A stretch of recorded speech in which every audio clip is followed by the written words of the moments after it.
السلام علیکم، میں ہوں سید اخیر، آپ دیکھ رہے ہیں میرے ساتھ پربنی۔ آج تک چلتے ہیں پربنی ضلع کی سب سے بڑی اور خاص خبروں کے لیے۔ حضرت ٹیپو سلطان رحمۃ اللہ علیہ ان کے جنم دن کے موقع پر، ان کے ورثے کے موقع پر حضرت ٹیپو سلطان یووا منچ کی جانب سے کل ہند مشاعرے کا آیوجن ایڈوکیٹ آصف پٹیل ان کی جانب سے کیا گیا تھا۔ ایک شام فلسطین کے نام، اس طرح کا مشاعرہ کل ہند مشاعرہ رکھا گیا۔ پربنی شہر کی نامی گرامی شخصیت ایڈوکیٹ آصف پٹیل ان کی جانب سے ان کے ہی حضرت ٹیپو سلطان یووا منچ کی جانب سے ان فلسطینی مسلمانوں کا درد بیان کرنے کی کوشش یہاں پر کی گئی ہے جن فلسطینی مسلمانوں پر انیائے اور اتیاچار کیا گیا ہے۔ اسی کے چلتے اس مشاعرے کے کنوینئر زبیر گوہر، ساتھ ہی نظامت ارشاد انجم مالیگاؤ انہوں نے کی ہے۔ اس مشاعرے میں اورنگ آباد سے آئے ہوئے شاعر قمر اعجاز، ساتھ ہی تمیز پرواز جو ناندیڑ سے آئے ہوئے شاعر تھے، انہی کے ساتھ میں ثاقب جنیدی بیلگام کرناٹک سے یہ شاعر آئے تھے۔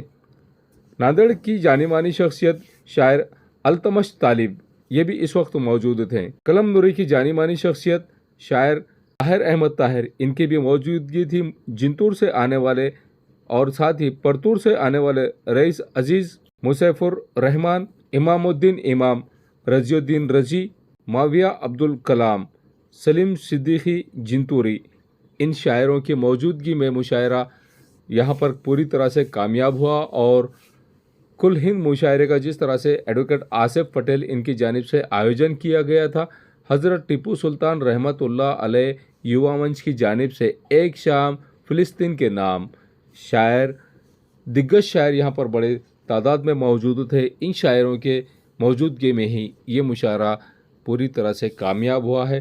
اب یہ مشاعرہ آپ لوگوں کے حوالے۔ ان کی فرانس سے دشمنی اور مخالفت چل رہی ہے، اور فرانس اس وقت ٹیپو سلطان علیہ الرحمہ کے ساتھ معاہدے کے ساتھ تھے۔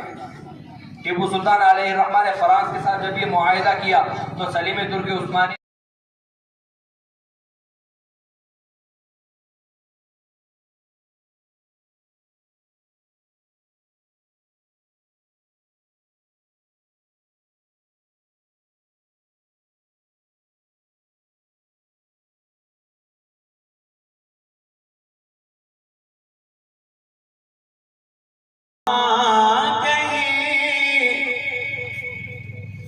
جس کو قرآن یاسین و طٰہٰ کہے، ان پہ انگلی اٹھانا غلط بات ہے، ہاں غلط بات ہے۔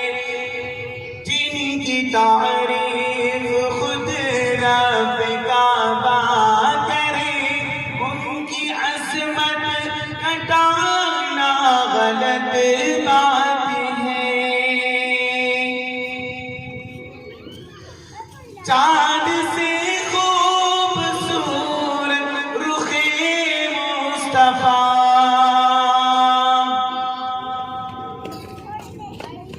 جس کو آقا کے چہرے سے پیار وسلم کو مکہ کی سرزمین کی جانب جب نبی بنا کر بھیجا گیا تو سرزمین مکہ میں بے شمار مسائل تھے۔ سرزمین مکہ احلاک سے دوچار تھی۔ سرزمین مکہ کے اندر ہزاروں اور لاکھوں ایسے مسائل تھے جس کی وجہ سے انسانیت شرمسار تھی، ظلم کا شکار تھی، ہر طرف سے دبدبے میں مارا مار تھی۔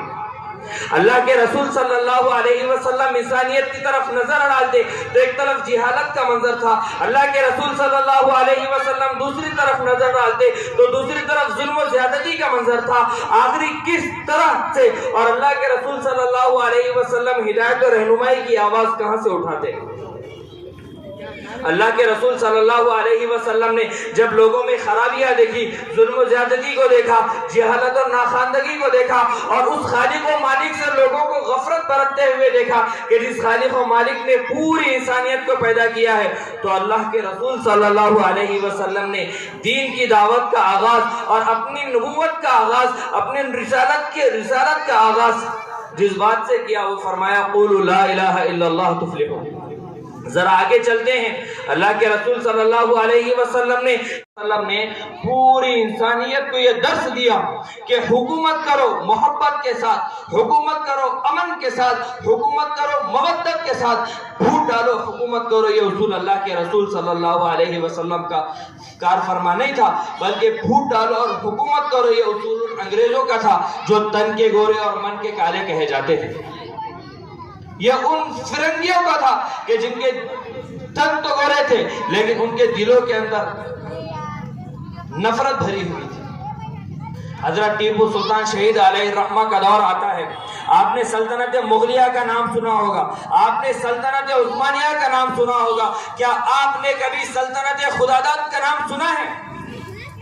کیا آپ نے کبھی ایسی شخصیت کا نام سنا ہے کہ جس سے انگریز اپنے بچوں کو ڈرایا کرتے تھے؟ کیا آپ نے کبھی ایسی شخصیت کا نام سنا ہے کہ جس کے ڈرنے سے انگریز نزدیک نہ آتے تھے؟ میرے معزز بزرگوں، بھائیوں، دوستوں، وہ شخصیت حضرت ٹیپو سلطان علیہ الرحمہ کی تھی، اور وہ ذات گرامی فتح علی خان ٹیپو سلطان علیہ الرحمہ کی تھی، کہ جنہوں نے محض 15 سال کی عمر میں والد محترم کے ساتھ جا کے جنگ لڑی، جنہوں نے محض 21 سال کی عمر میں تنہا جا کر دشمنوں کے خلاف۔ السلام علیکم ورحمۃ اللہ وبرکاتہ۔ محترم حضرات، آپ کے سامنے چند نعت رسول مقبول صلی اللہ علیہ وسلم کے اشعار ہیں، ذرا اس کو غور سے سماعت فرمائیں۔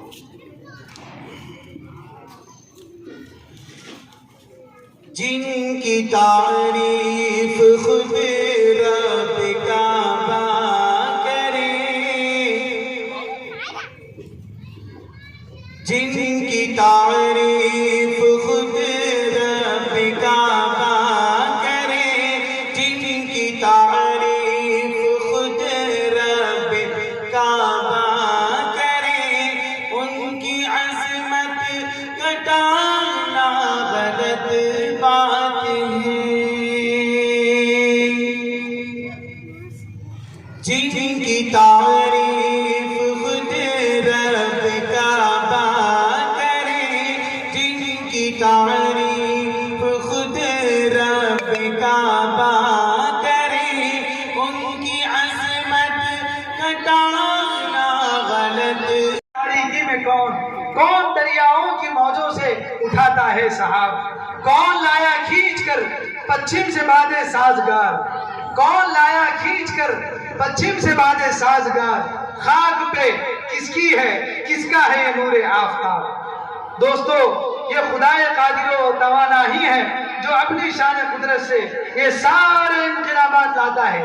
تو آئیے اس کی شان قدرت کا گنگانے کے لیے، اس کی عظمت و کبریائی کا ترانہ گنگنانے کے لیے دعوت سخن دیتے ہیں برادر محترم جناب حافظ و قاری ڈاکٹر معاطف صاحب کو موصوف سے عاجزانہ التماس ہے کہ وہ ڈائس پر تشریف لائے اور حمدیہ کلام کو اپنے دلکش و دلاویز طرز و ترنم سے مرصع کر کے ہم تمام سامعین کو محظوظ و مسرور فرمائیں۔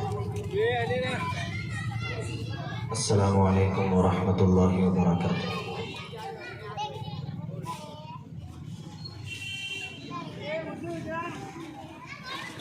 حمد باری تعالیٰ کے چند اشعار سماعت فرمائیں۔ اللہ اللہ اللہ۔ کافی دیر سے آپ حضرت مفتی سید سعد صاحب قاسمی جس عنوان کو لے کر یہ آپ کی خدمت میں حاضر ہوئے تھے، وہ عنوان بہت اعلیٰ اور بہت عمدہ ہے، حضرت ٹیپو سلطان شہید علیہ الرحمہ کی تاریخ۔ ان کی تاریخ کو بھی جب ہم بیان کرتے ہیں تو اپنے جسم کے اندر ایک بہادری ہم لوگ محسوس کرتے ہیں۔ بہرحال جو مہمانان خصوصی ہمارے اسٹیج پر تشریف فرما ہونے والے ہیں، عالی جناب سرفراز احمد خان صاحب جو کہ سولہ پور سے تشریف لائے ہیں، اور عالی جناب فاروق احمد صاحب جو کہ ناندیڑ سے تشریف لائے ہیں، ماشاءاللہ اپنے وقت کے بڑے تاریخ داں ہیں یہ حضرات۔ بہر گئے تو قبل اس کے کہ یہ لوگ اسٹیج پر تشریف لائے اور آپ کے سامنے تقریر فرمائے، میں جن کی جانب سے یہ جلسہ رکھا گیا ہے، منعقد کیا گیا ہے، ٹیپو سلطان یووا منچ کی جانب سے، اس کے جو سربراہ اور سالار قافلہ ہے، میری مراد ایڈوکیٹ آصف پٹیل صاحب، ان سے گزارش کروں گا کہ وہ آئے اور ٹیپو سلطان یووا منچ کی سال بھر کی مکمل کارگزاری سامعین کی نظر فرمائیں۔ اللہ اللہ اللہ اللہ اللہ اللہ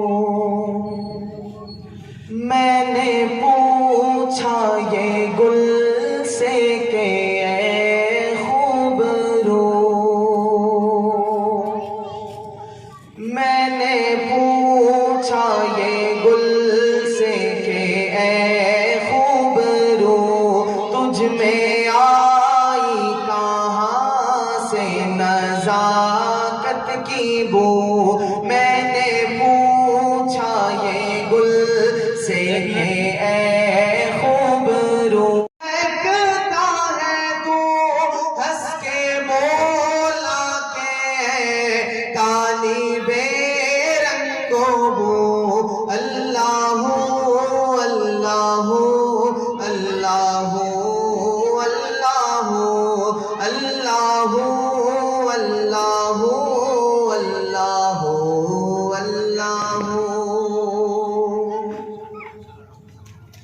جب کہا میں نے بلبل سے اے خوبرو کیوں چمن میں مہکتا ہے تو چار سو، جب کہا میں نے بلبل سے اے خوبرو کیوں چمن میں مہکتا ہے تو چار سو، دیکھ کر گل کی سے یاد کر مرتبہ بھی دیتا ہے۔ ہنر نہیں ہے تیرے پاس تو رنج نہ کر، وہ رب ہے تجھ کو تیرے عیب سے نوازے گا۔ اب اگلے مصرے میں دیکھیے اس کی حمد کیسے بیان کی جاتی ہے۔ ہنر نہیں ہے تیرے پاس تو رنج نہ کر، وہ رب ہے تجھ کو تیرے عیب سے نوازے گا۔ تو دوسروں کے لیے ہاتھ اٹھا دعاؤں میں، خدائے پاک تجھے غیب سے نوازے گا۔ تو دوسروں کے لیے ہاتھ اٹھا دعاؤں میں، تو دوسروں کے لیے ہاتھ اٹھا دعاؤں میں، خدائے پاک تجھے غیب سے نوازے گا۔ یہ سرزمین پربنی ہے، یہاں محبت کرنے والے لوگ پائے جاتے ہیں۔ یہ ایک اللہ والے کی زمین ہے، آپ کی اپنی سرزمین کے بہت بڑے صوفی بزرگ حضرت شاہ تراب الحق رحمۃ اللہ علیہ کی زمین ہے، یہ محبت کرنے والوں کی زمین ہے، یہ ادب سے شغف رکھنے والوں کی زمین ہے۔ اور کسی کی آنکھ پہ پردہ گرا بھی دیتا ہے، کسی کے ہاتھ میں وہ آئینہ بھی دیتا ہے، کسی کی آنکھ پہ پردہ گرا بھی دیتا ہے، کسی کے ہاتھ میں وہ آئینہ بھی دیتا ہے۔ کرم نوازی پہ آتا ہے جب میرا اللہ، وہ مال و زر ہی نہیں مرتبہ بھی دیتا ہے۔ بہت شکریہ۔ کرم نوازی پہ آتا ہے جب میرا اللہ، وہ مال و زر ہی نہیں مرتبہ بھی دیتا ہے۔ دیکھیے اللہ کی حمد اور اس کی کبریائی ایسے بھی بیان کی جا سکتی ہے، جو چار مصرے اب میں پڑھنے جا رہا ہوں کہ کرم نوازی پہ آتا ہے جب میرا اللہ صاحب، اور اس محفل کے کنوینر زبیر گوہر صاحب، اور میری نگاہوں کے سامنے بیٹھے ہوئے سرزمین پربنی کے بہت ہی باذوق اور ادب نواز سامعین، بزرگ حضرات، نوجوان دوست، میری پشت پناہی کر رہے سرزمین پربنی کے معزز مہمانان اکرام، تمام حاضرین کو شریک کرتا ہوں۔ اور چونکہ قرت بھی ہو چکی ہے، نعت پاک بھی ہو چکی ہے، لیکن میں اپنی گفتگو کا آغاز اس خدا بندے قدوس کی حمد، شاید پتہ نہیں کہ عارف بھائی کی آستین میں کئی ہزار سانپ پل رہے ہیں،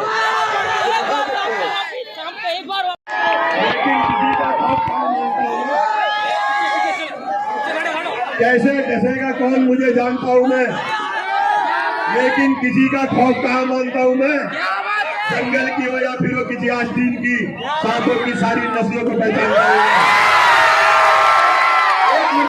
آپ دیکھتے رہیے میرے ساتھ پربنی آج تک۔ آپ ہمارے چینل کو سبسکرائب کریں، سبسکرائب کرنے کے بعد بیل آئیکن کا بٹن ضرور دبائیں، اسی کے ساتھ آپ ہمارے چینل کو لائک کریں، شیئر کریں اور کمنٹ کرنا نہ بھولیں۔ آپ ہمیں فیس بک، ٹویٹر، انسٹاگرام، ٹیلی گرام، واٹس ایپ اور یوٹیوب پر بھی فالو کر سکتے ہیں۔ مجھے دیجیے اجازت۔ جے ہند۔